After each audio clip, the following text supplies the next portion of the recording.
The dinner rush at Sapphire was relentless. Plates flew from the kitchen, orders shouted over the chaos, and I moved through it all like a ghost, trying to be invisible while still being efficient enough to avoid Marcus's wrath. 3 months working here, and I still felt like an outsider. "Table 12 needs their entrees, Chen!" Marcus, the head chef, barked from his station, his face red and glistening with sweat. "Move it!" I grabbed the plates, careful not to touch the scalding edges, and pushed through the swinging doors into the dining room. The contrast was jarring. Out here, everything was elegant. Hushed conversations over candlelight, the soft clink of expensive silverware against fine china. In the kitchen, it was war. Table 12 was a foretop near the windows. I delivered the plates with my practiced smile, the one that didn't quite reach my eyes anymore. They barely acknowledged me, too absorbed in their conversation to notice the server who'd brought their $30 entrees. "Thank you," I murmured to no one in particular, already turning away. Back through those doors, back to the chaos. "Chen!" Marcus again. Always Marcus. "That risotto you plated. Pathetic. Look at this presentation. My grandmother could do better, and she's been dead for 10 years. Heat flooded my cheeks as the other kitchen staff glanced my way, some with sympathy, others with barely concealed relief that they weren't the current target. "I'm sorry, chef. I'll redo it. You'll do more than redo it. You'll stay after your shift and practice until you can plate something that doesn't look like dog food." He shoved the plate toward me, some of the risotto slopping over the edge. "Now get out of my sight." I took the plate with shaking hands and moved to the prep station, blinking back the tears that threatened. I couldn't cry. Not here. Not where everyone could see.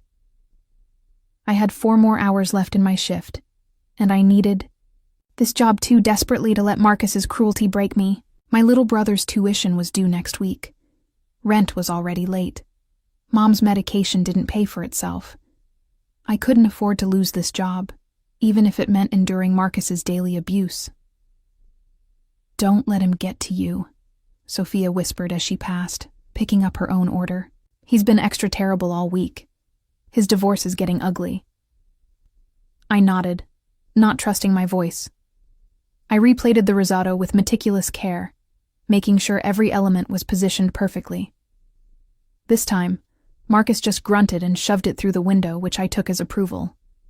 The night wore on. More plates, more tables, more of Marcus's cutting remarks. By 9 o'clock, my feet ached in the mandatory black heels, and my face hurt from maintaining that fake smile. "VIP section needs attention," Jordan, the floor manager, said as he passed. "Table 1. They just arrived. The VIP section." I hated the VIP section. That's where the truly wealthy came, the ones who treated servers like furniture. But it also meant bigger tips, which I desperately needed. I smoothed down my apron and made my way to the sectioned-off area. Only 1 table was occupied tonight. Unusual for a Friday. A man sat alone, his back to me, broad shoulders filling out an obviously expensive suit. "Good evening, sir. My name is Natalie, and I'll be—" He turned, and the words died in my throat.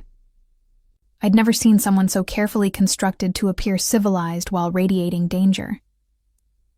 Dark hair swept back from a face that belonged on a Roman coin, strong jaw, straight nose, lips that were almost too perfectly shaped. But it was his eyes that stopped me cold. Green, like jade or deep forest pools, and so intensely focused that I felt pinned in place. "Natalie," he said, my name sounding different in his voice. There was an accent there, Italian maybe, softening the consonants. "What do you recommend?" I blinked, trying to remember the menu I'd memorized. "The halibut is excellent tonight. Chef Marcus—" I stopped, not wanting to speak his name. "The kitchen is doing beautiful things with it." "Then I'll have that. And a bottle of your best Barolo." I nodded, scribbling the order with hands that weren't quite steady. Something about this man made the air feel thinner. "I'll put that in right away. Back to the kitchen." back through those swinging doors into hell. "Halibut for table 1, I called out, clipping the order to the line. "Table 1? Marcus's head snapped up. "The VIP? Who's out there?" "I don't know. A man? Alone? You don't know?" His voice rose dangerously. "You didn't get his name? Didn't verify his reservation?" My stomach sank. "Jordan sent me, I thought." "You thought? You thought?" He was advancing on me now, and I took an involuntary step back. "You don't get paid to think, Chen. You get paid to follow protocol. VIP guests get greeted by name. How hard is that to understand?" "I'm sorry, I'll go back and—" "No. You'll stay here and fix this order you've already screwed up." He grabbed a clean plate and slammed it on the counter. "Since you can't be trusted with simple service, you can prep the garnish. And do it right this time." My hands shook as I reached for the microgreens. Behind me, I could hear the other cooks whispering, the dishwasher Diego avoiding my gaze. Everyone knew better than to defend someone when Marcus was on a rampage. "Pathetic," Marcus muttered, loud enough for me to hear. "I don't know why Jordan keeps hiring these useless—" The plate slipped. I tried to catch it, but my hands were shaking too badly. It shattered on the tile floor, porcelain exploding into sharp fragments, microgreens scattering like confetti. Silence fell over the kitchen. "You incompetent," Marcus started, his voice dropping to something dangerous. That's when I felt it. The pressure building behind my eyes, the tightness in my throat. I couldn't hold it back anymore. The tears came, hot and humiliating, streaming down my face despite my desperate attempts to stop them. "Get out of my kitchen," Marcus said, his voice cold. "Go to the walk-in and pull yourself together. You're embarrassing yourself." I fled, past the staring cooks, past Diego who looked like he wanted to say something, past Sophia's sympathetic expression. I shoved through the heavy door of the walk-in freezer and let it close behind me. The cold was shocking after the heat of the kitchen. My breath came out in visible puffs as I sank down onto a stack of milk crates, finally letting myself sob. Not just for tonight, but for everything. For the exhaustion of working 3 jobs. For watching my little brother grow up in clothes from thrift stores. For my mother's medical bills that never seemed to stop growing. For the scholarship my brother might lose if I couldn't make next week's payment. I buried my face in my hands, shoulders shaking, too tired to care that my makeup was probably ruined, that I still had hours left in my shift, that I was hiding in a freezer like a child instead of dealing with my problems like an adult. The walk-in door opened. I said, "I need a minute." I looked up, expecting Sophia or maybe Jordan. It wasn't them. The man from table 1 stood in the doorway, his tall frame filling the space, frost already forming on his dark suit. Those green eyes found me immediately, and something shifted in his expression. "Who did this?" His voice was quiet, controlled, but underneath I heard something that made my skin prickle. Danger. Real, lethal danger. "I'm sorry, sir. I'll be right out to finish your—" "Who did this?" Not a question, a demand. I wiped at my face, knowing my mascara was probably running, knowing I looked like a disaster. "It's nothing. I made a mistake." He stepped fully into the walk-in, letting the door close behind him. The space suddenly felt much smaller. He shrugged out of his suit jacket and draped it over my shoulders. The fabric was still warm, from his body, carrying the scent of something expensive and masculine. "You're freezing," he said, his tone gentler. "And you're crying. That's not nothing." "Really, I'm fine. I should get back to work." "The chef." His jaw tightened. The one who was shouting. Marcus. How did he know Marcus's name? But more importantly, how had he heard anything from the VIP section? The kitchen was designed to be soundproof. It's not his fault. I dropped a plate. I wasn't following protocol. "Stop." He crouched down so we were eye level. And this close, I could see flecks of gold in those green eyes. Stop making excuses for him. I heard everything. I heard how he spoke to you. How long has this been going on? I don't understand. How did you... Answer the question, Natalie. There was something in his voice, some quality of absolute authority, that made me answer honestly. 3 months. Since I started. Every shift? I nodded, not trusting my voice. He stood abruptly, and I saw his hands curl into fists. Stay here. Stay in this jacket. Don't go back into that kitchen.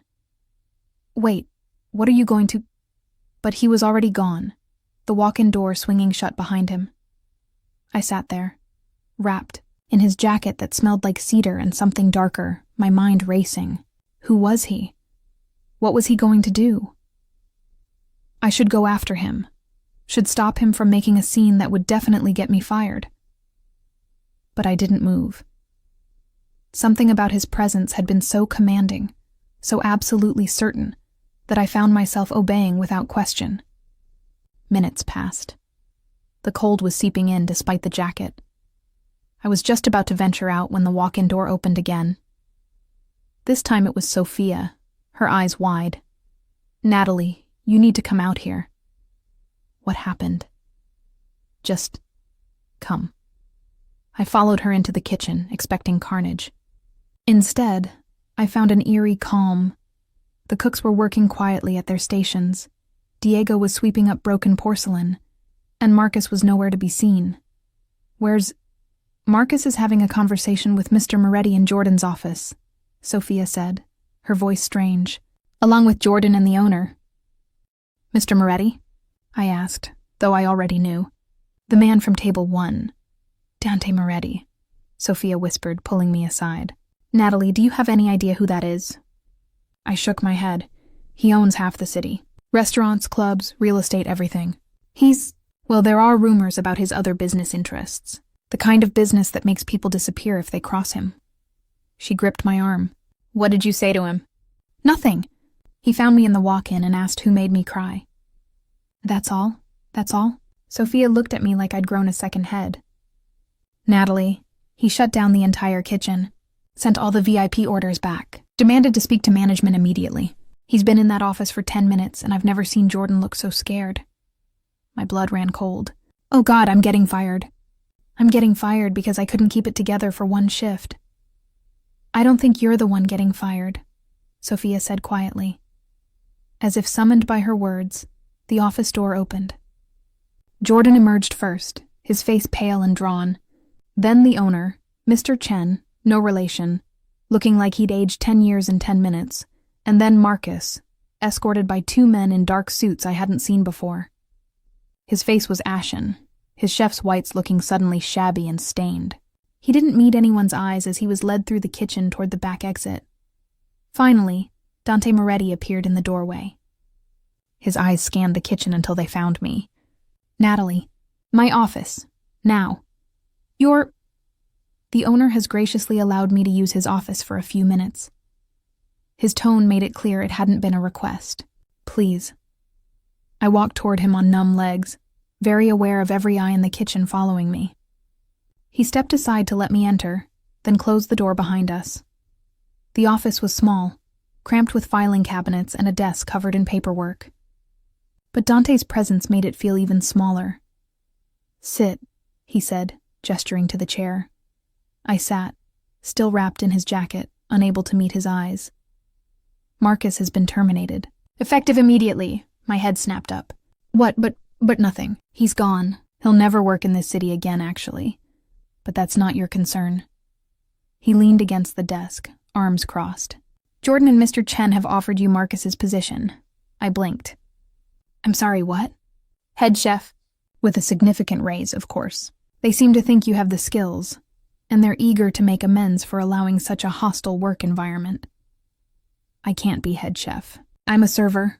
I don't even have formal culinary training. Can you cook? Well, yes, but can you lead a team? I don't know. Do you want the position? The question stopped me cold. Did I want it? The money alone would solve so many problems. I could pay my brother's tuition, catch up on rent, maybe even reduce my mother's medication burden. But head chef? That was insane. Mr. Moretti. Dante, he corrected. Dante. The name felt strange on my tongue. I appreciate what you've done, but I can't accept a position I'm not qualified for. It wouldn't be fair to the other cooks, and I'd just fail. You won't fail. He said it with such certainty that I almost believed him. But if you're not ready for head chef, then what about sous chef? Second in command. Learn the position. Prove yourself. Why are you doing this? I asked desperately. You don't know me. You don't owe me anything. He was quiet for a long moment, those green eyes studying me with an intensity that made me want to squirm. Let's just say I have a particular hatred for bullies, and I have the means to do something about them when I encounter them. By getting people fired, by removing threats. He pushed off from the desk, moving closer. Marcus was a threat to you, to your well-being, your livelihood, your mental health. So I removed him. Simple. That's not simple. That's... I trailed off, not sure what to call it. Justice, he supplied. Now, do you accept the sous chef position or not? Because Jordan is waiting for an answer, and I have a halibut getting cold. I laughed. I couldn't help it. The absurdity of the situation, this powerful man casually upending my entire life because he'd found me crying in a walk-in, it was too much. Yes, I heard myself say. Yes, I accept. Good. He moved to the door, then paused. Oh, and Natalie? You still have my jacket. I looked down at the expensive fabric draped over my shoulders. Sorry, I'll keep it. You look cold. His lips curved into the smallest smile. Consider it a welcome gift for your new position. Then he was gone, leaving me alone in the office, wrapped in a jacket that probably cost more than my monthly rent. My entire world shifted on its axis. Through the door, I could hear the kitchen coming back to life. Orders being called, plates being prepared. My new life, waiting on the other side. I stood, squared my shoulders, and walked back into the kitchen. Not as Natalie the server, but as Natalie the sous chef. And it all started because Dante Moretti had found me crying and asked one simple question. Who did this? The next morning, I stood in front of my bathroom mirror, staring at Dante Moretti's jacket hanging on the back of the door. In the harsh fluorescent light of my tiny apartment, it looked even more expensive, out of place against my thrift store furniture and peeling paint. I should return it. That was the professional thing to do. Wash it, have it pressed, bring it back to the restaurant and hope he came in again so I could give it back with a proper thank you. Except Sophia's words kept echoing in my head. He owns half the city. There are rumors about his other business interests, the kind that makes people disappear.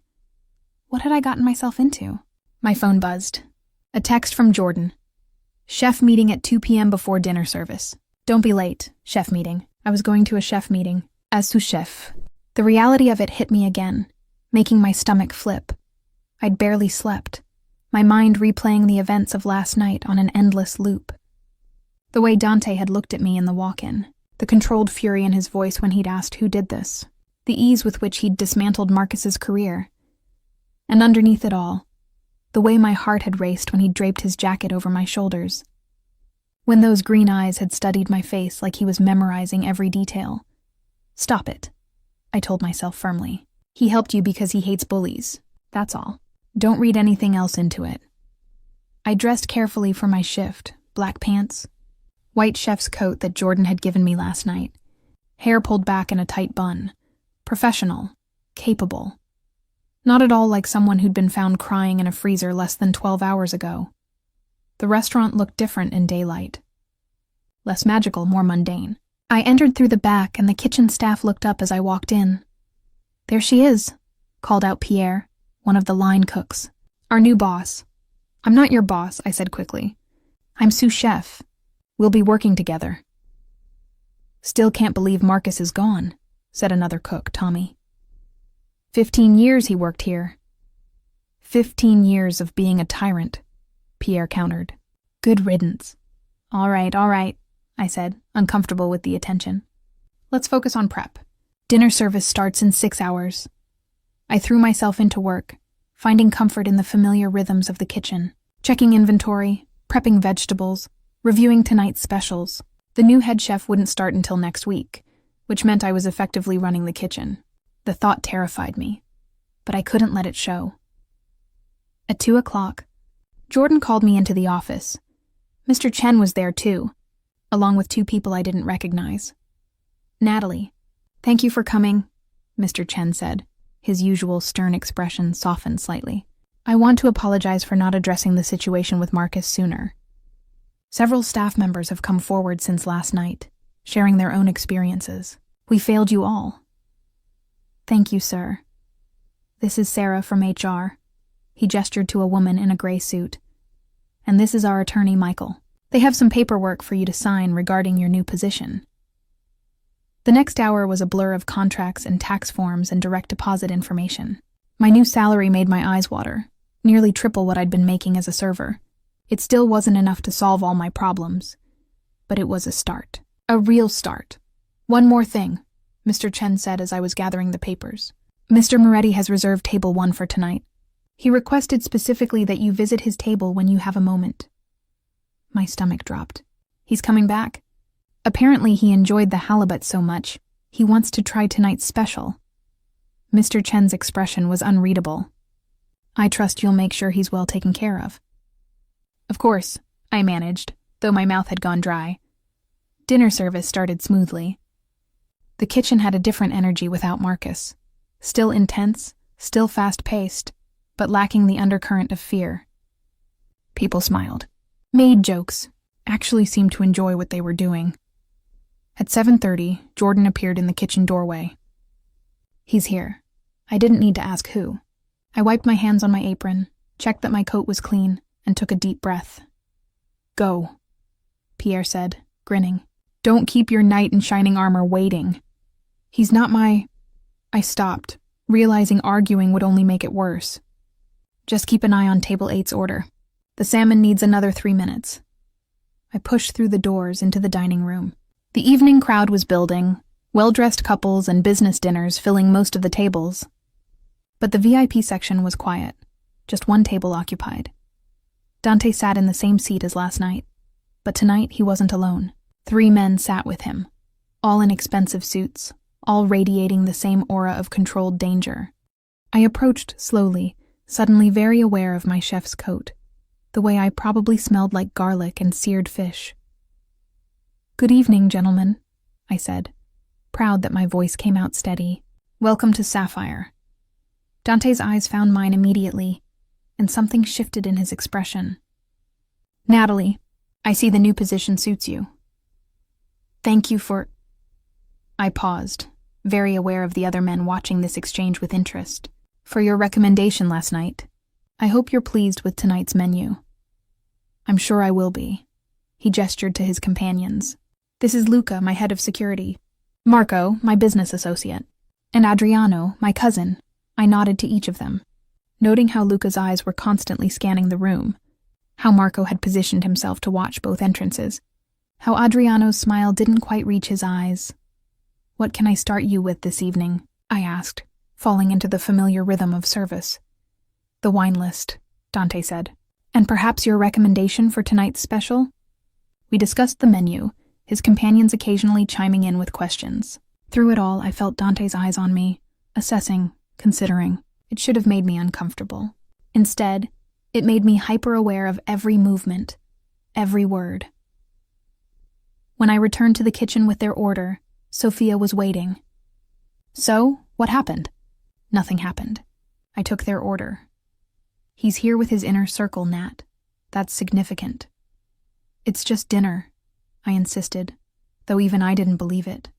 The night progressed. I plated their entrees myself, making sure every element was perfect. When I delivered them personally, Dante nodded his approval. "Exceptional," he said after his first bite. "You have real talent." "Thank you, but I can't take all the credit." "Pierre did most of—" "Accept the compliment, Natalie." His tone was gentle but firm. "You earned it." I excused myself and retreated to the kitchen, my cheeks burning. What was happening? Why did his simple praise affect me so much? By 10 o'clock, the dinner rush had ended. Most tables were finishing dessert or having after-dinner drinks. I was doing final checks when Jordan found me again. Mr. Moretti asked if you could join him for a drink after your shift. I don't think that's appropriate. He made it clear it wasn't a request.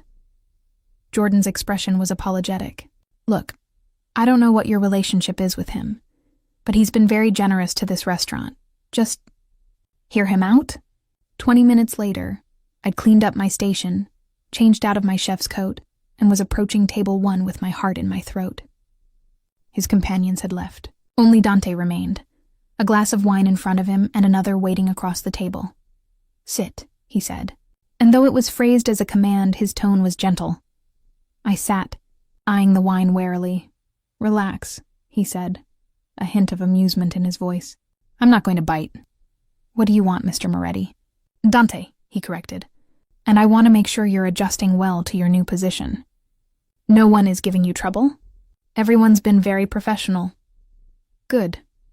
He took a sip of wine. And the jacket. Did you get it cleaned? Heat flooded my cheeks. Actually, I still have it at home. I was planning to bring it tomorrow. Keep it. I can't keep a jacket that probably costs more than my rent. His lips curved slightly. Then consider it a loan, an extended loan. We sat in silence for a moment. The restaurant had emptied out, just a few servers cleaning tables in the distance. Why did you really help me? I asked finally. Last night, you could have just eaten your dinner and left. He was quiet for so long I thought he wouldn't answer. Then, my mother was a server. When I was young, before my father's business took off, I remember her coming home with bruises from carrying heavy trays, tears from being yelled at by chefs who thought they could treat her however they wanted. His jaw tightened. I swore then that if I ever had the power to stop that kind of treatment, I would. I'm sorry. About your mother, don't be. She's one of the strongest women I know. He leaned forward slightly. You remind me of her, actually. That same quiet strength, the kind that bends but doesn't break. I didn't know what to say to that. The intensity of his gaze made me feel exposed, like he could see things I'd worked hard to keep hidden. I should go, I said, standing. It's late and I have an early shift tomorrow. Of course. He stood as well, and I was reminded again of how tall he was. Natalie, before you leave, take this. He pulled out a business card and slid it across the table. Heavy cream cardstock with just a name and phone number embossed in dark ink.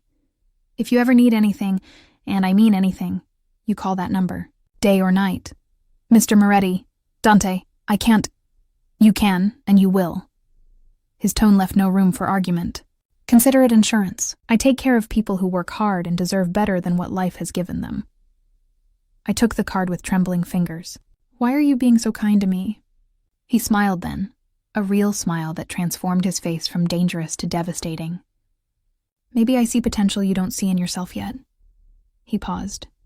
Or maybe I just enjoy your company. Does there have to be a complicated reason, in my experience? Yes. Then perhaps it's time you had a different experience. He gestured toward the door. Go home, Natalie. Get some rest. And think about what I said. I left in a daze, the business card burning a hole in my pocket.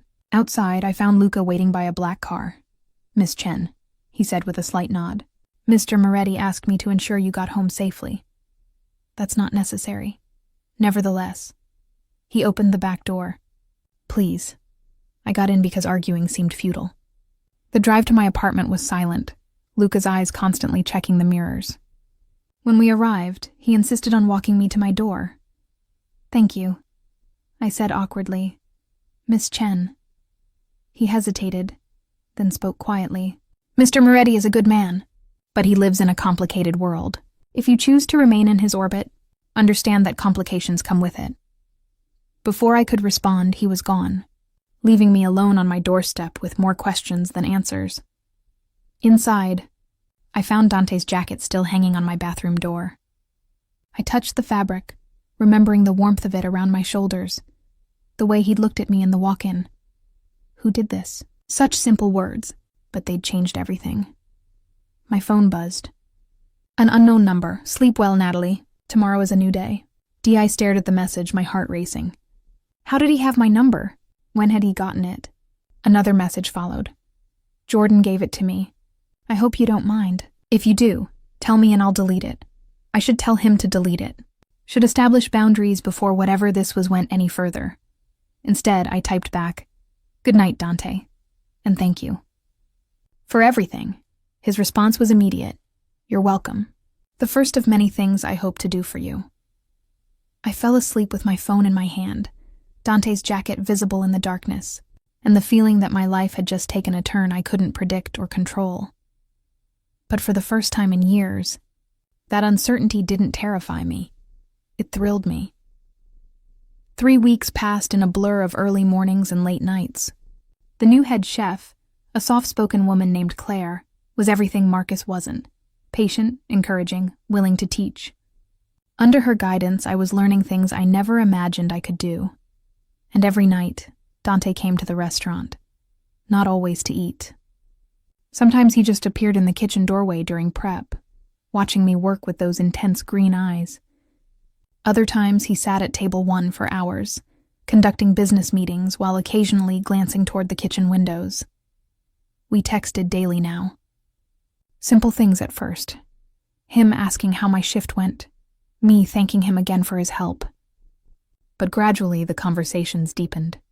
He told me about growing up in Sicily, about his mother's cooking, about the restaurant his family had owned before coming to America. I told him about my brother Tommy, about how I'd dropped out of culinary school when Mom got sick, about the scholarship Tommy might lose if I couldn't keep up with payments. How much? He'd texted last night. "It's not your problem," I'd responded. "How much, Natalie?" I'd told him. $12,000. The message sat there for several minutes with no response, and I'd regretted saying anything. Then, "Consider it handled." "Dante, no. I can't accept. It's already done. The payment will be made anonymously. Your brother will never know it came from me." I'd stared at my phone, torn between gratitude and something else. Something that felt dangerously like dependence. "Why do you keep doing this?" I'd typed. "Because I can. Because you deserve help. Because watching you struggle when I have the means to fix it feels wrong. I don't want to owe you. You don't owe me anything, Natalie. This isn't a transaction. It's a gift." Now, standing in the kitchen during afternoon prep, I couldn't stop thinking about it. $12,000. Just gone, paid, handled. Like it was nothing to him. "Earth to Nat," Sophia said, waving a hand in front of my face. "You've been dicing that onion for 5 minutes. I think it's dead." I looked down at the cutting board. She was right. The onion was practically liquefied. "Sorry, distracted." "By a certain green-eyed regular, perhaps?" She grinned. "He's here, by the way. Just sat down at his table." My heart did that annoying flutter it had started doing whenever I heard he was here. It's 3 p.m. We're not even open for dinner yet. Apparently Jordan made an exception. Go on, go see what he wants. I wiped my hands, checked my appearance in the reflection of a steel surface, hair escaping my bun, face flushed from the heat, and headed out to the dining room. Dante sat alone at table 1, papers spread before him, a laptop open. He looked up as I approached, and that slight smile I'd come to recognize curved his lips. "Natalie, I hope I'm not interrupting your prep." "You are, but I'll forgive you this time." I gestured at his setup. "Using us as your office now? The lighting is better here than at my actual office, and the company is far more appealing." His eyes held mine. "Sit with me for a moment?" "Dante, I'm working. 5 minutes, please." I glanced back toward the kitchen. Claire caught my eye and nodded, shooing me away. I sat, very aware of how intimate this felt. The empty restaurant, the afternoon light streaming through the windows, just the two of us. "I wanted to thank you," he said. "Thank me." "For what?" "For not fighting me on Tommy's tuition.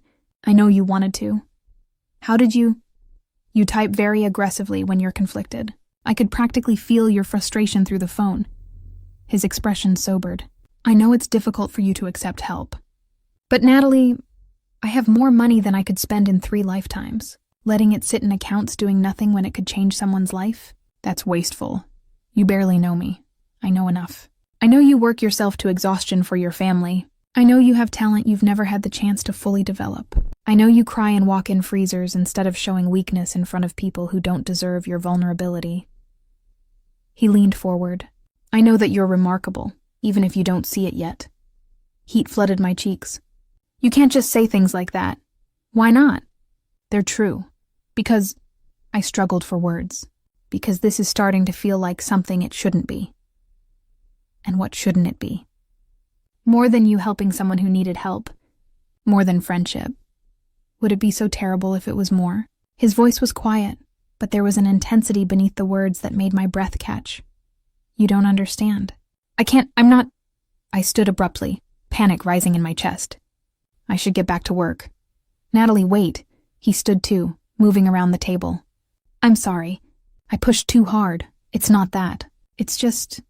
Dante, you live in a different world. You own restaurants and conduct business meetings with men who look like they could kill someone with their bare hands. I'm a sous chef who lives in a studio apartment with water stains on the ceiling. This doesn't make sense. Since when does connection have to make sense? Since always. Since reality. I backed toward the kitchen. Thank you for helping Tommy. Really. But I think we need to establish some boundaries before... My phone buzzed in my pocket. Then again, and again, I pulled it out, frowning at the screen. 7 missed calls from Tommy's school. 3 from a number I didn't recognize. I was already dialing back, my heart racing with sudden fear. Mercer Prep, how may I direct your call? This is Natalie Chen, Tommy's sister. I have several missed calls. Oh, Miss Chen, thank goodness. Please hold for Principal Morrison. The hold music seemed to last forever. Dante watched me with concern, staying close but not touching. Miss Chen? A woman's voice, stressed and official. I'm afraid there's been an incident. Tommy was involved in an altercation with another student. He's fine, not injured, but we need you to come pick him up immediately. An altercation? Tommy doesn't fight. What happened? We'll discuss it when you arrive. How soon can you be here? I looked at the clock. 20 minutes. Maybe 30 with traffic. We'll see you then. She hung up. I stood frozen, my mind racing. Tommy had never been in a fight in his life. He was gentle, studious, the kid who brought home stray cats and cried over sad movies. What's wrong? Dante asked quietly. My brother. Something happened at school. I need to go, but my car... I'd sold my car 2 months ago to make rent. I'll call a cab. No, you won't. Luca will drive you. He was already texting. He'll be here in 3 minutes. Dante, you don't have to... Stop. He placed his hands on my shoulders, the first time he'd really touched me beyond that night in the walk-in. Stop fighting me on every single thing. Your brother needs you. Let me help you get to him. I nodded, not trusting my voice. True to his word, Luca arrived within minutes, but when I moved toward the door, Dante followed. What are you doing? Coming with you. You can't just, I can and I am. You're upset, you're worried, and I'm not letting you face this alone. His tone left no room for argument. Now get in the car. The drive to Mercer Prep took 20 minutes of tense silence. I stared out the window, my mind conjuring increasingly terrible scenarios. Dante sat beside me, his presence solid and oddly comforting. He's fine, Dante said quietly. The principal said he wasn't hurt. But what if he hurt someone else? What if he gets expelled? The scholarship. One thing at a time. His hand found mine, squeezing gently. Breathe, Natalie. At the school, Principal Morrison met us in her office. Tommy sat slumped in a chair, his eye swelling shut, his shirt torn. When he saw me, his face crumpled. I'm sorry, Nat. I'm so sorry. I rushed to him, checking his injuries. What happened? Who did this? Miss Chen, Principal Morrison interrupted. Perhaps we should discuss this in private. I'm staying, Dante said, his voice carrying that tone of absolute authority I'd heard in the walk-in. Go ahead, Principal. She looked between us, clearly uncertain about this strange man in an expensive suit who'd arrived with the student's guardian. But something in Dante's expression made her acquiesce. Tommy was involved in a physical altercation with Brandon Reeves. According to witnesses, Brandon made some inappropriate comments about Tommy's family situation. Tommy reacted physically. What kind of comments? I asked, my voice dangerous. Tommy looked down. He said Mom was dying because we're too poor to afford real medicine. He said you're probably sleeping with your boss to keep your job. He said, his voice broke. He said things about you, Nat. I couldn't just let him. White-hot rage flooded through me. And what's being done about Brandon? He's been suspended for 3 days. The comments were certainly inappropriate, but Tommy threw the first punch. After sustained verbal harassment, Dante interrupted smoothly. Which, if I recall correctly, constitutes bullying under the school's code of conduct. Principal Morrison blinked. I'm sorry, Mr. Moretti. I'm a family friend. He pulled out his phone, scrolling through something. Section 4.2 of your student handbook states that verbal harassment of a student or their family members is grounds for suspension or expulsion, depending on severity. Section 4.3 states that physical self-defense in response to harassment will be reviewed on a case-by-case basis. He looked up. Unless your handbook has changed in the last year? No, but then I suggest you review this case more carefully. Because from where I'm sitting, Tommy was defending his family's honor against a bully who should face more serious consequences than a 3-day vacation. The principal's face had gone pale. I'll need to discuss this with the board. You do that. In the meantime, Tommy will not be punished for defending himself. Is that clear? Mr. Moretti, I don't think you understand the position you're putting me in. Oh, I understand perfectly. Just as I'm sure you understand that Mercer Prep receives substantial donations from the Moretti Foundation each year. It would be unfortunate if those donations were reconsidered because the school failed to protect a scholarship student from bullying. The room went silent. Principal Morrison looked like she'd swallowed something bitter. I'll review the case again.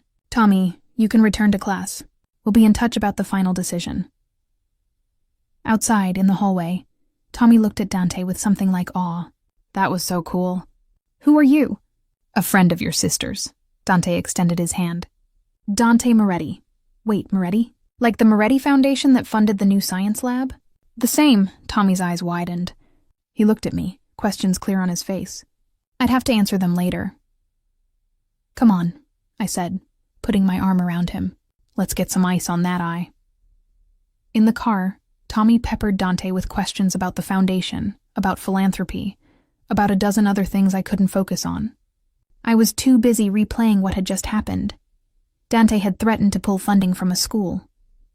For Tommy, for me, without hesitation. Natalie, Dante's voice pulled me from my thoughts.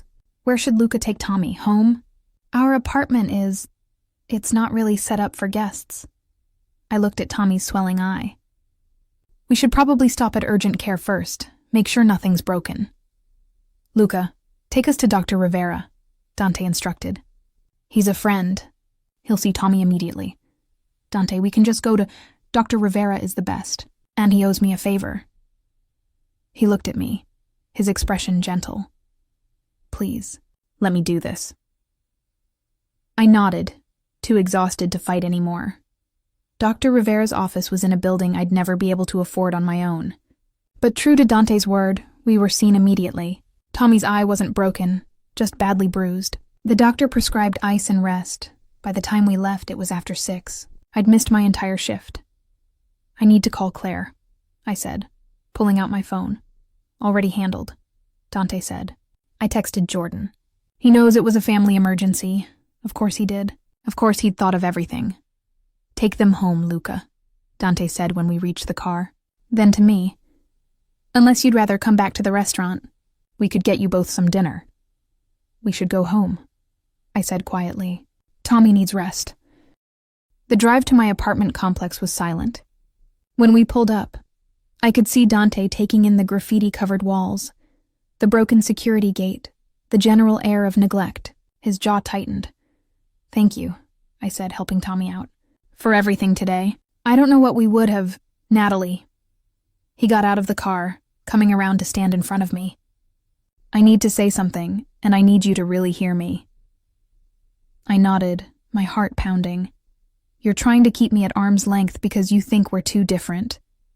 That I'm too much and you're not enough. But you're wrong. His hand came up to cup my face, his thumb brushing my cheek. You're remarkable. You're strong and capable, and you've built a life out of nothing but determination and love for your family. That's worth more than all the money I'll ever have. Dante, I'm not finished. His eyes held mine. I know this is fast. I know you're scared. But I need you to understand something. When I found you crying in that walk-in, when I saw how broken you were, Something in me shifted. I wanted to protect you, to help you, to be the person who makes sure you never feel that helpless again. I'm not a charity case. No, you're not. You're the woman who's been occupying my thoughts every waking moment for 3 weeks. The woman I text goodnight to even when I'm in the middle of important meetings. The woman I keep coming back to see, even though I have a dozen other restaurants I should be checking on. My breath caught. What are you saying? I'm saying I want more than friendship, Natalie. I want to take you to dinner, a real dinner where you're not working. I want to know everything about you. I want to be the person you call when things go wrong. His thumb brushed my cheek again. I want you to stop fighting this thing between us and just let it happen. This is insane. We barely know each other. Then let me know you. Let me in. His voice dropped to almost a whisper. Please, I should say no. Should maintain boundaries, protect myself, remember all the reasons this was a bad idea. Instead, I heard myself say, okay. One dinner. A real one. But Dante, I met his eyes. I need you to understand.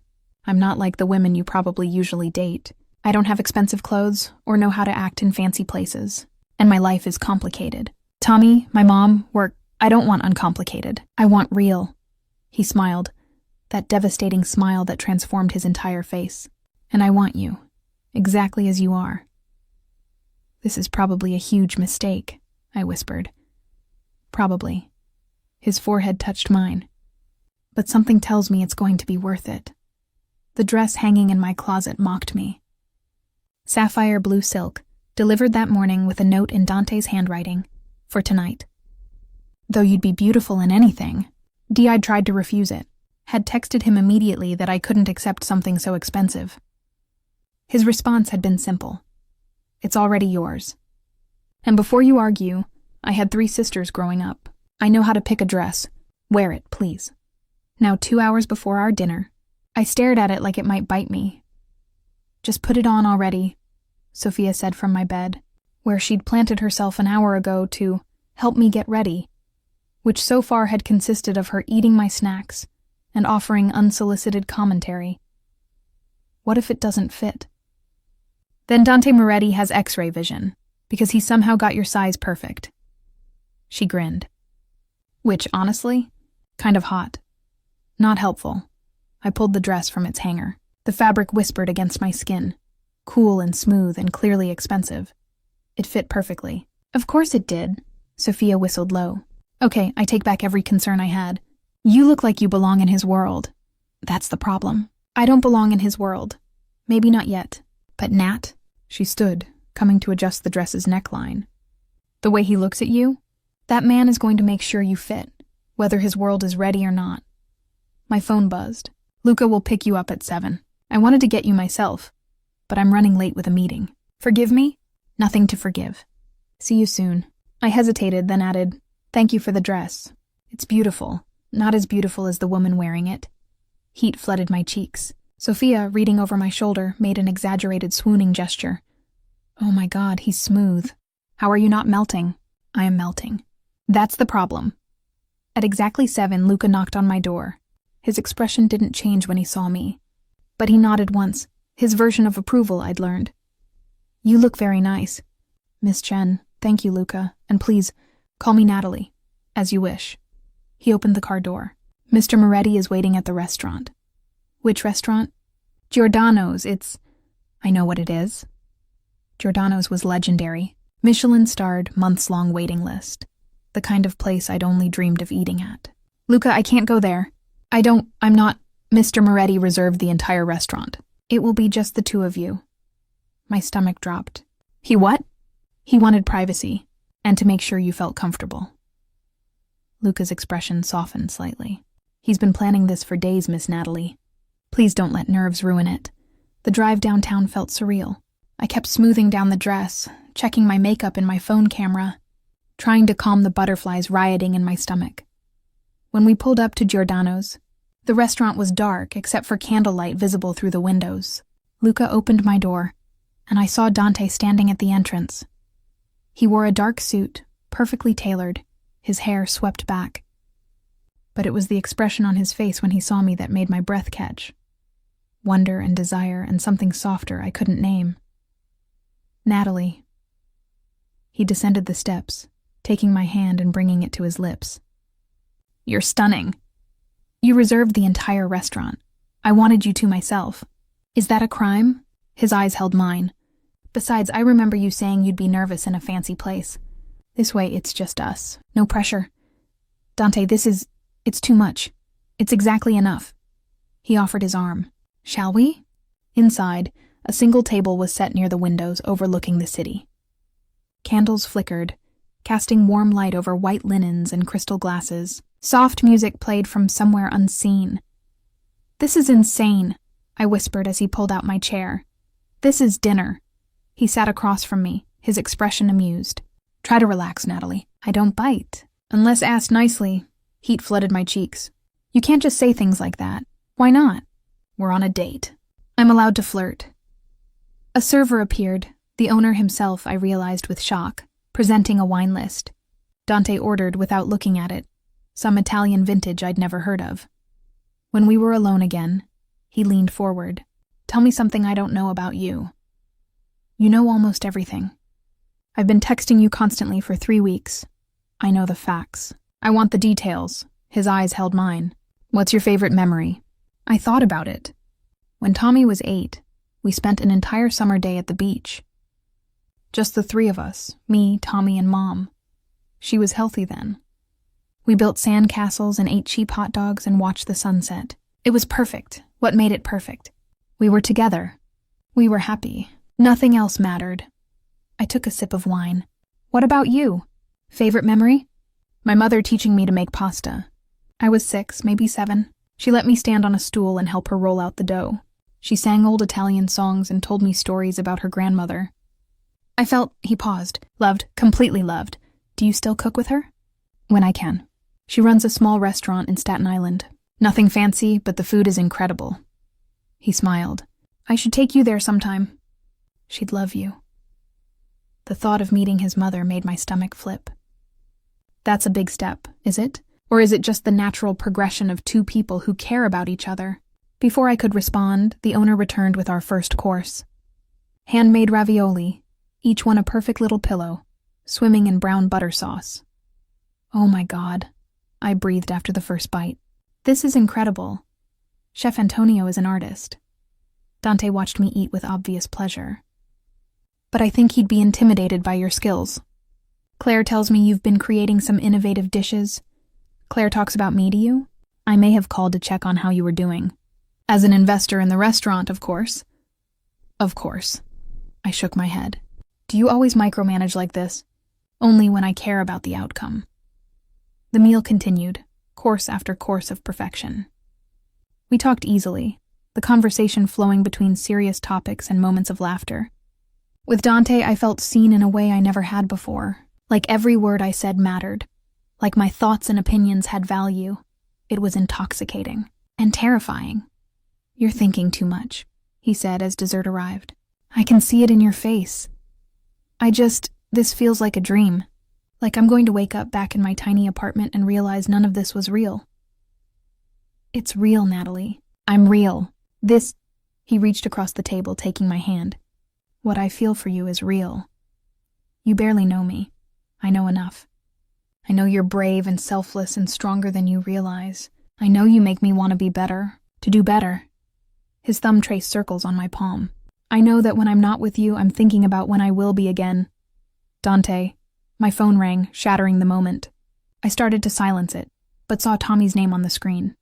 I'm sorry, I have to. Of course. Take it, I answered. Tommy, is everything okay? Nat, there's someone at the door. His voice was tight with fear. A guy, he says he knows you. Says his name is Jason. Ice flooded my veins. Jason, my ex-boyfriend. The one I'd left 2 years ago after he'd put his fist through my apartment wall during an argument. The one who'd promised he'd make me regret leaving.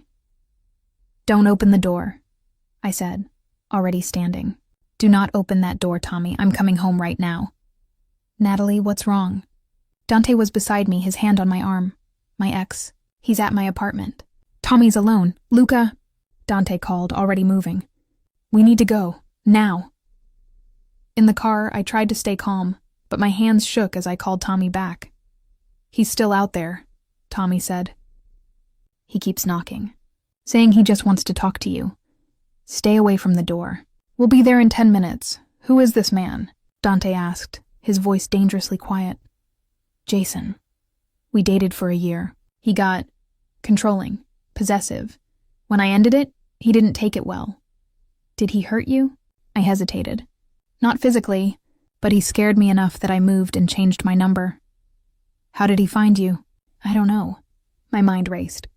Maybe through the restaurant? My name is on the website now as sous chef. Dante's jaw tightened. He pulled out his phone, texting rapidly. What are you doing? Calling in backup. This man doesn't get to terrorize you. Dante, you can't. Watch me. When we arrived at my building, I saw Jason immediately. He stood outside my apartment door, pacing, his agitation obvious even from a distance. He looked the same. Sandy hair, average build, the kind of face that seemed harmless until you saw the coldness in his eyes. Stay in the car, Dante said. Like hell. That's my brother up there, Natalie. He turned to face me fully. I need you to trust me. Let me handle this, please. Something in his expression, controlled fury barely leashed, made me nod. I watched from the car as Dante approached Jason. Luca flanked him, and I noticed 2 more men I didn't recognize emerging from a second vehicle. Even from a distance, I could see Jason's confusion, then his bravado as he puffed out his chest. Dante said something. Jason responded, gesturing aggressively. Then Dante stepped closer, invading Jason's space. He was taller, broader, radiating a danger that made Jason physically retreat. The exchange lasted less than 2 minutes before Jason was scrambling toward his car, practically falling over himself to get away. Dante watched him drive off before returning to me. What did you say to him? I asked as he opened my door. That if he ever came near you, your brother, or your mother again, he wouldn't walk away. His expression was grim, and I made sure he understood that wasn't a threat. It was a promise. Dante, he's gone, Natalie, and he won't be back. He cut my face. No one gets to scare you. Not anymore. We went upstairs together. Tommy opened the door, his relief palpable when he saw me.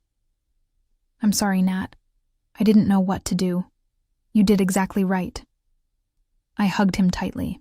You called me. You stayed safe. That's all that matters. Dante stayed while I settled Tommy down, made him tea, checked every lock twice. When Tommy finally went to bed, I found Dante standing at my living room window, looking out at the city. I'm sorry, I said quietly. This wasn't how I wanted our first date to end. The date isn't over. He turned, pulling me into his arms. And you have nothing to apologize for. That man's actions aren't your fault. I let myself lean into him, breathing in his scent, letting his solid presence calm my racing heart. How do you do it? I asked. Do what? Make me feel safe. Make me feel like everything's going to be okay. Because it is going to be okay. I'll make sure of it. His arms tightened around me. I meant what I said earlier, Natalie. I take care of what's mine. And whether you're ready to admit it or not, you're mine now. I should have been frightened by the possessiveness in his voice. Instead, I felt something else entirely. Relief, security, and something that felt dangerously like love. Life took on a dreamlike quality over the next 2 weeks. I'd wake up to good morning texts from Dante, spend my days at the restaurant, perfecting recipes and managing the kitchen. My evenings were split between family time with Tommy and stolen moments with Dante. He was careful not to rush me, but his presence was constant. Flowers delivered to the restaurant. My mother's medical bills mysteriously paid in full. A new laptop appearing on my doorstep for Tommy's schoolwork. You have to stop, I told him one night, as we walked through the park near my apartment. I can't keep accepting all these things. Why not? He pulled me closer, his arm around my waist. I like taking care of you. Because it feels like I'm being bought. He stopped walking, turning to face me. Is that really what you think? That this is some kind of transaction? No, but, Natalie, I grew up with nothing. I watched my mother work herself to exhaustion just to keep food on the table. I swore that if I ever had money, I'd use it to help people I cared about. His hand cupped my face. Letting you struggle when I can easily help? That would kill me. I just want to make sure this is real. That you're not just what? Playing some game? Amusing myself with the pretty sous chef? His voice held an edge I'd never heard before. You think I reserve entire restaurants and deal with violent ex-boyfriends for fun? I didn't mean, I love you. The words hung in the air between us. I've been trying not to say it because I know it's fast. I know it's intense. But there it is. I love you, Natalie, and nothing I do for you is about anything except that. My breath caught. Dante, you don't have to say it back. But I need you to know. To understand that this isn't temporary for me. You're not temporary. I kissed him then, pouring everything I couldn't say into it. When we broke apart, his eyes had darkened to forest green. Let's get you home, he said, his voice rough. Before I forget, I'm trying to be a gentleman. The next morning, I arrived at the restaurant to find chaos. Claire met me at the door, her face pale. What's wrong? I asked immediately. Someone broke in last night.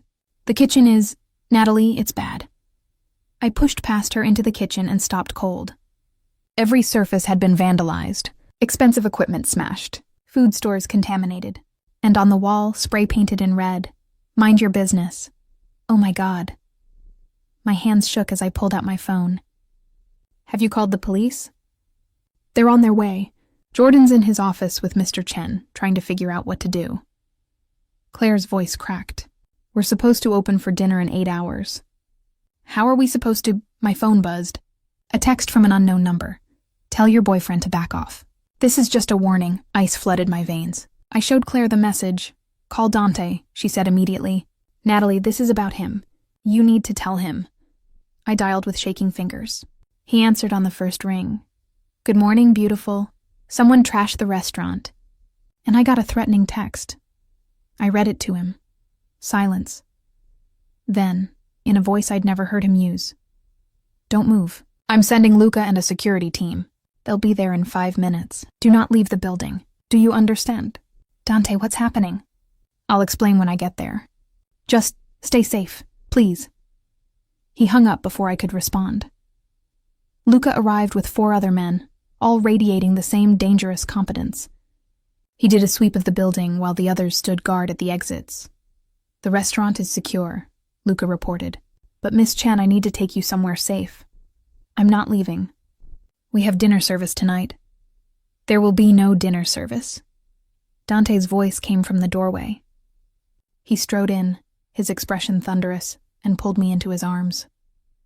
Are you hurt? No, I'm fine. But Dante, what is this? Who would... Victor Constantine. He bit out the name. A business rival. We've had disagreements. I thought we'd reached an understanding, but apparently he's decided to send a message. By trashing the restaurant? By going after something he knows I care about. His arms tightened. You. He's figured out you matter to me, and he's using that. Claire stepped forward. Mr. Moretti, with all due respect, Natalie shouldn't pay for your business problems. Maybe if I just what? Let him win? Back down? Dante's voice turned cold. That's not how this works. Victor doesn't stop unless he's stopped. Then maybe you should be the one to leave, I said quietly. Stay away from me, from the restaurant. Keep us out of this. He looked at me like I'd slapped him. You can't be serious. I can't let people get hurt because of me. This isn't because of you.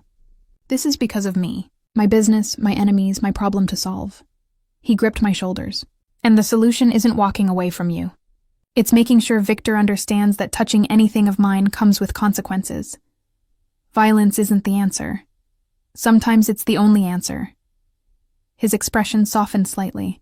Natalie, I understand you're scared. But running, hiding, pretending this will go away if we ignore it, that's not reality.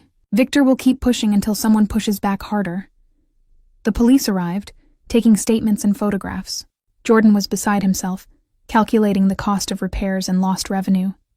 Mr. Chen looked ready to have a heart attack. Through it all, Dante made phone calls in rapid Italian, his voice sharp and commanding. Whatever he was arranging, it was happening fast. Luca will take you to my estate, Dante said when the police finished with me. You'll stay there until this is resolved. I have a shift. The restaurant is closed for repairs. Everyone's been sent home with pay. He cupped my face. Please, let me keep you safe. What about Tommy? My mom? Already arranged. Luca's men are picking up Tommy from school. Your mother is being transferred to a private facility with security. They'll both be safe. You can't just uproot my entire family. Watch me. His eyes held mine. Victor crossed a line. He threatened what's mine. Now he pays the price. What are you going to do? What needs to be done? He kissed my forehead. Trust me, Natalie. I've been playing this game a lot longer than he has. At Dante's estate, I found Tommy already there, playing video games in one of the guest rooms with a security guard stationed outside. This place is incredible, he said when I checked on him. Dante said I could stay as long as I need to. He even called my school, got all my assignments sent over. Of course he did. I sat beside him. Tommy, are you scared? A little. But mostly I'm just... Nat, Dante really cares about you. Like, really cares. No guy has ever gone this far for you, I know. That's what scares me. Why? Isn't it good that someone wants to protect you for once? Out of the mouths of teenagers. It is good. I'm just not used to it. Then maybe get used to it, because I don't think he's going anywhere. That night, I waited in Dante's study for him to return. It was past midnight when I finally heard his car in the driveway. I met him at the door. He looked exhausted, his tie loosened, jacket discarded. But when he saw me, relief washed over his features. You're still up. I was worried. Where have you been? Making sure Victor understands the situation. He pulled me into his arms. It's handled, Natalie. He won't bother you again. What did you do? Nothing you need to worry about. His hand tangled in my hair. Just know that you're safe now. Your family is safe. The restaurant will be repaired and reopened within the week. Dante, I love you, he said, cutting me off. I love you, and I will burn down anyone's world who tries to hurt you. Do you understand? The intensity in his voice should have frightened me. Instead, I felt something else, something fierce and possessive and completely irrational. I love you too, I whispered. He froze. What? I love you. I've been trying not to, but I do. You're intense and overbearing, and you solve problems in ways I don't always approve of, but I love you. He kissed me then, deep and claiming, walking me backward until my back hit the wall. His hands were everywhere, his body pressing into mine, stealing my breath and my sanity. Say it again, he demanded against my lips.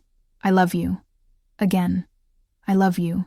Dante Moretti, he groaned, resting his forehead against mine. You're going to be the death of me. I thought I was supposed to be what keeps you alive. That too. He pulled back slightly, studying my face. Stay with me tonight. Really stay. Not just because you're scared, but because you want to. Dante, I'm not talking about sex. I'm talking about falling asleep beside you and waking up with you in my arms. About knowing you're safe and close and mine. His eyes held mine. Say yes, Natalie. I thought about all the reasons I should say no. About moving too fast, about propriety, about a dozen rational concerns. Then I thought about how I felt when I was with him. Safe, cherished, loved in a way I'd never experienced before. Yes, I whispered. I woke to sunlight streaming through unfamiliar windows and the steady rhythm of Dante's heartbeat beneath my ear. We'd fallen asleep tangled together on top of the covers, fully clothed, his arms wrapped protectively around me. For the first time in years, I'd slept through the night without nightmares. Good morning. His voice rumbled beneath my cheek. How did you sleep? Better than I have in months. I tilted my head to look at him. You? Like the dead. He pressed a kiss to my forehead. Turns out having you in my arms is better than any sleeping pill. My phone buzzed on the nightstand. I reached for it, but Dante caught my wrist. 5 more minutes, he murmured. The world can wait 5 more minutes. But the phone kept buzzing. Insistent. Urgent. I pulled away to check it and felt my blood turn to ice. 20 missed calls, 15 texts, all from numbers I didn't recognize. Then I saw the news alert. Sapphire restaurant owner questioned in suspected arson case Dante. My voice came out strangled. What did you do? He sat up immediately, taking the phone from my shaking hands. His expression darkened as he read. This is Victor's doing. He's trying to frame Mr. Chen, put pressure on you. What did you do? I stood, backing away from the bed. You said it was handled. You said Victor wouldn't bother us again. What does that mean, Dante? He stood too, moving toward me with his hands raised. Natalie, calm down. Don't tell me to calm down. Did you burn down one of Victor's properties? Did you hurt someone? What consequences did you make him face? I did what was necessary to protect you. By escalating a war? By making things worse? My voice rose. God, I was so stupid. I let myself believe you were different, that you weren't just another violent man solving problems with threats, and I am different. His voice turned cold. The men I deal with, the world I operate in, it doesn't respond to polite conversation. It responds to power, to consequences. And that's supposed to make me feel better? Knowing the man I love solves problems by what? Burning buildings? Hurting people? I didn't hurt anyone. He gripped my shoulders. Victor's warehouse burned, empty. No one was inside. I made sure of it. You made sure. I laughed bitterly. You committed arson. That's a felony, Dante. You could go to prison only if they can prove it, which they can't. His jaw tightened. And I'd do it again, in a heartbeat, because he threatened you. This isn't love. This is obsession. The words hung between us like a slap. Dante's hands dropped from my shoulders, his expression shuddering. If that's what you think, I don't know what to think anymore. Tears burned my eyes. I love you, but I can't. I can't be part of this. The violence, the illegal activities, the constant danger. I have Tommy to think about. My mother. I can't risk their safety because I fell for a man who... My phone rang. Tommy. Nat. His voice was tight with fear. There are men outside the estate. A lot of men. The security guards are... Gunshots crackled through the phone. Then the line went dead. Tommy, I screamed. Tommy, answer me. Dante had his phone out immediately, barking orders in rapid Italian. Luca appeared in the doorway within seconds. Sir, we have a situation.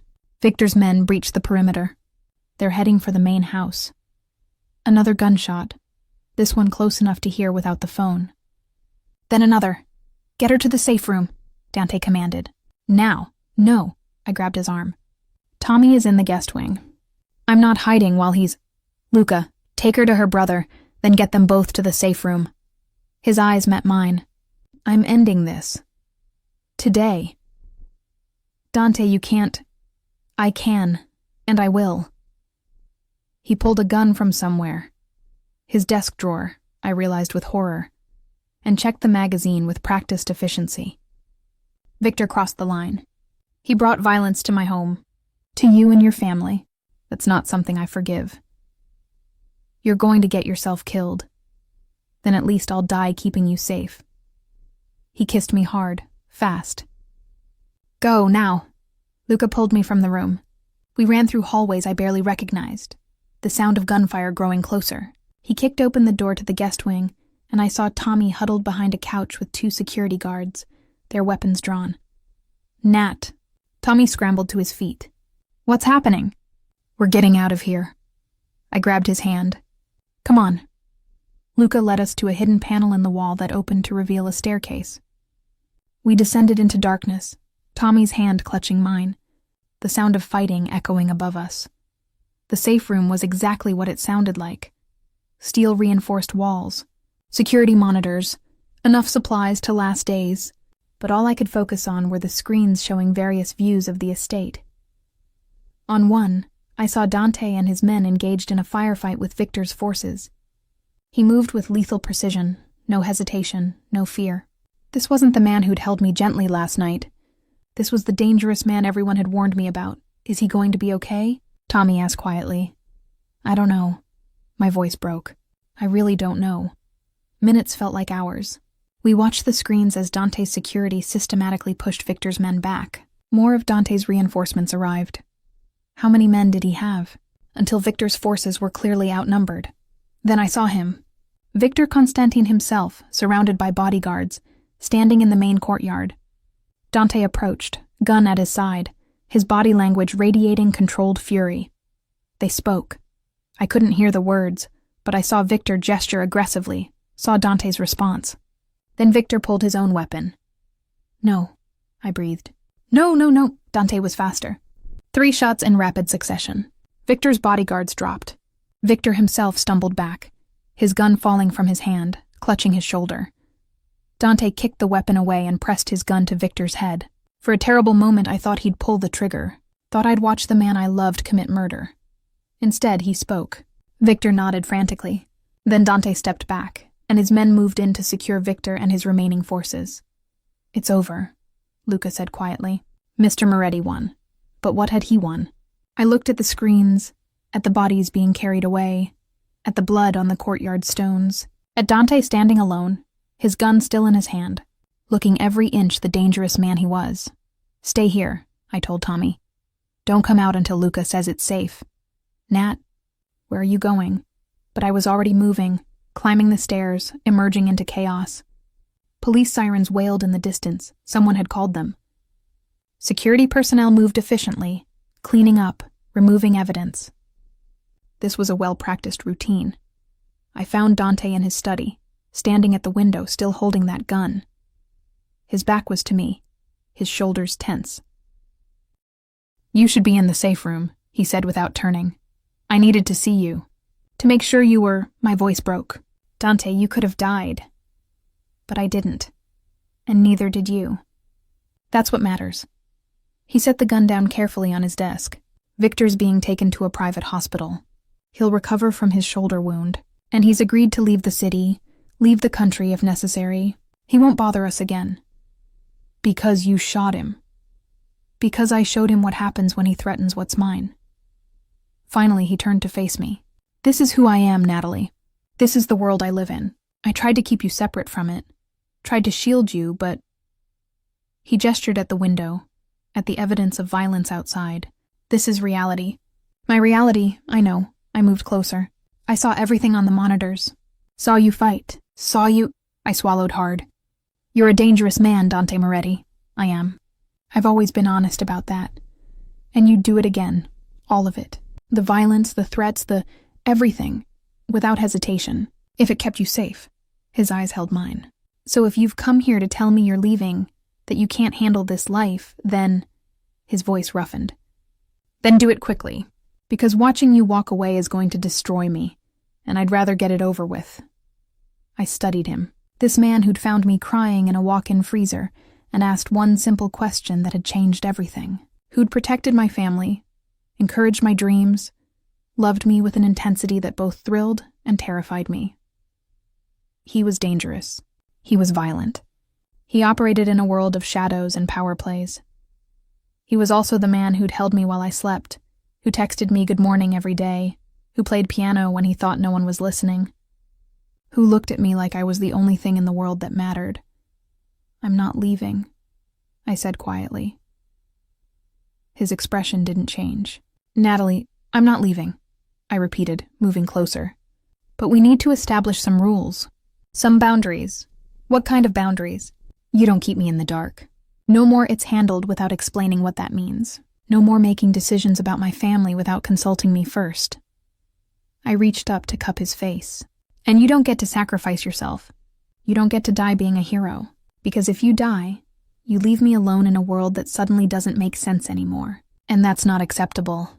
Natalie, I love you, Dante, all of you. Even the dangerous parts that scare me. Even the parts that solve problems with violence because that's the only language your world understands."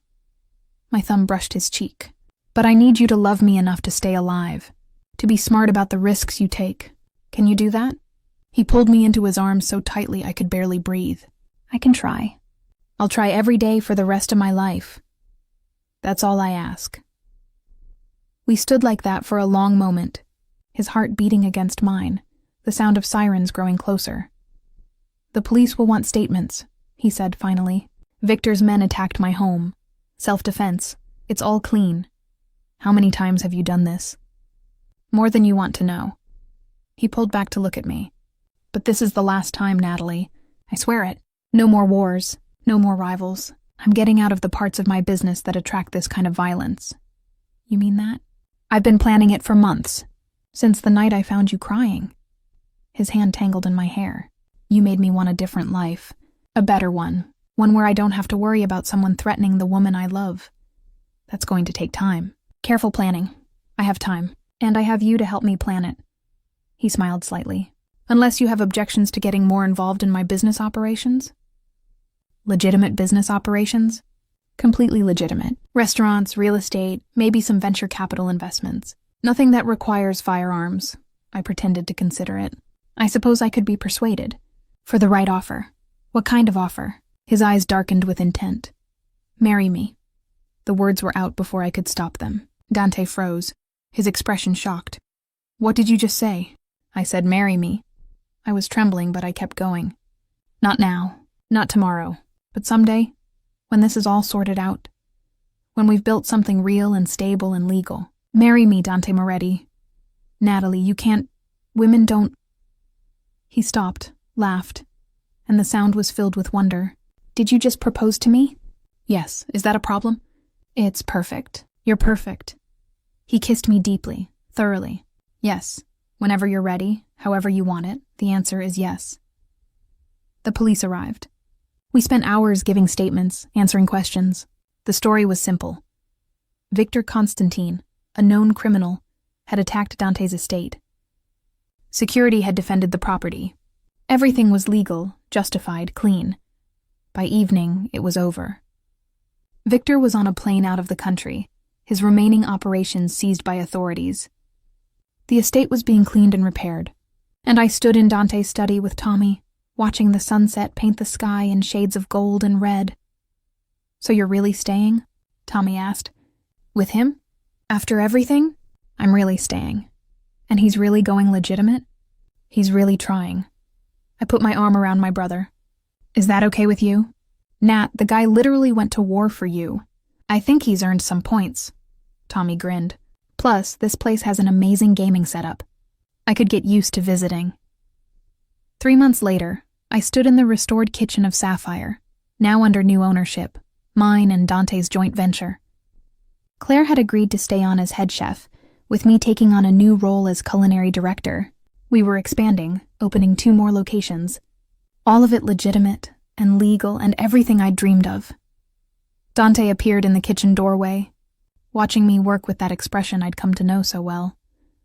Love and pride and possessiveness all mixed together. Busy night? He asked, fully booked. How was your meeting? Productive. The last of the offshore accounts have been closed. Everything's clean now. He moved closer, pulling me into his arms despite the flour on my apron. I'm officially boring and legitimate.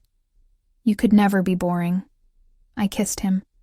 Though I have to say, I prefer this version of you. The one who comes home every night without bullet holes. It's growing on me too. His hand found. The ring on my left finger. A simple band he'd given me last month with a promise. Of a bigger ceremony when we had time to plan it properly. Have I told you today that I love you? Not in the last hour. Then I'm falling behind schedule. He kissed me softly. I love you, Natalie Chen, soon-to-be Moretti. Thank you for not running away when you saw who I really was. Thank you for finding me crying in that walk-in freezer and asking who did this. For caring enough to protect me. For loving me enough to change your life. Best decision I ever made. From the dining room came the sound of the evening service starting. Orders being called. Plates being prepared. The symphony of a successful restaurant. This was our life now. Legitimate, legal, and completely ours. We'd both come from darkness. Him from a world of violence and power. Me from a life of struggle and fear. But somehow we'd found each other. And in finding each other, we'd found a way into the light. You should get back to work, Dante murmured against my hair, before Claire thinks I'm distracting her best chef. You are distracting me. Good. He pulled back with a grin. That's my job as your soon-to-be husband, distracting you from everything except how much I love you. He left me there, dizzy and smiling and so completely happy I sometimes had to remind myself this was real. This life, this love, this future we were building together. It had all started with a simple question in a walk-in freezer. Who did this? And it had led me here, to love, to partnership, to a life I never could have imagined. Sometimes the best things come from the worst moments. Sometimes you have to break down completely before you can build yourself back up. And sometimes the dangerous man who asks who made you cry is exactly the man you need to make you smile again.